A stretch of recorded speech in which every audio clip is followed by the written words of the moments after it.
दोस्तों आज हम देखेंगे कि आपको बॉन्ड या शेयर्स किस में इन्वेस्टमेंट करने से ज़्यादा प्रॉफिट होगा।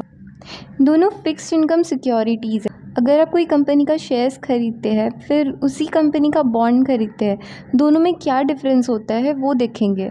हम ये भी देखेंगे कि बॉन्ड और स्टॉक का क्या फीचर्स होता है, दोनों में कौन से रिस्क इन्वॉल्व होते हैं और दोनों में इन्वेस्टमेंट करने से आपको कैसे प्रॉफिट होगा। अगर आप कोई कंपनी के शेयर्स खरीदते हैं मतलब आप उस कंपनी की ओनरशिप खरीद रहे हैं। अगर कंपनी के 10,000 शेयर्स है और उसमें से आपने 200 शेयर्स खरीद लिया तो आपने उस कंपनी को 2% खरीद लिया और आपका 2% का ओनरशिप हो गया उस कंपनी में। शेयर्स 2 टाइप्स के होते हैं, equity shares and preference shares. अगर कंपनी उनका ओनरशिप नहीं देना चाहते हैं इन्वेस्टर्स को तो वो बॉन्ड्स इशू करते हैं।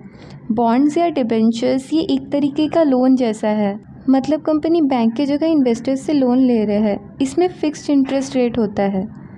बॉन्ड बहुत तरीके के होते हैं, secured, unsecured bond, convertible, non convertible bond, redeemable, irredeemable bond, callable and puttable bond, ये सब। अगर आप कोई कंपनी के शेयर्स में इन्वेस्टमेंट करते हो तो आप रिस्क ज़्यादा ले रहे हो क्योंकि इसमें रिटर्न बिल्कुल भी फिक्स्ड नहीं होता है। एग्जाम्पल, अगर कंपनी ग्रो की 30% से तो शेयर प्राइस भी 30% से राइज होगा, तो आप उस शेयर्स को सेल करके प्रॉफिट कमा सकते हो। बट अगर कंपनी को 30% लॉस हुआ तो आपको भी लॉस हो सकता है। सो बेसिकली अगर आप रिस्क ज़्यादा ले रहे हो तो आपके रिटर्न के चांसेस भी ज़्यादा होंगे। लेकिन अगर आप बॉन्ड या डिबेंचर्स में इन्वेस्टमेंट कर रहे हो तो आप रिस्क कम ले रहे हो। अगर कंपनी बंद होती है तो ही आपको रिस्क होगा। इस केस में कंपनी के जो रिटर्न्स है वो प्रॉफिट पर डिपेंडेंट नहीं होता है। आपको अगर 10% इंटरेस्ट प्रॉमिस किया गया है तो आपको उतना रिटर्न दिया जाएगा।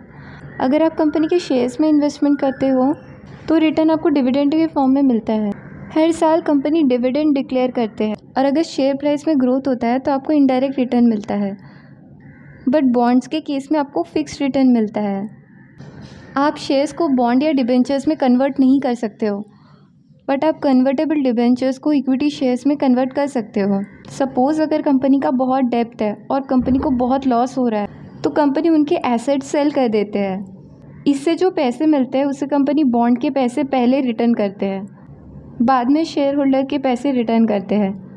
अगर कंपनी बैंकरप्ट होती है इसमें शेयर होल्डर को लॉस होने के चांसेस मैक्सिमम होते हैं क्योंकि उन्होंने रिस्क कैपिटल में इन्वेस्टमेंट किया है।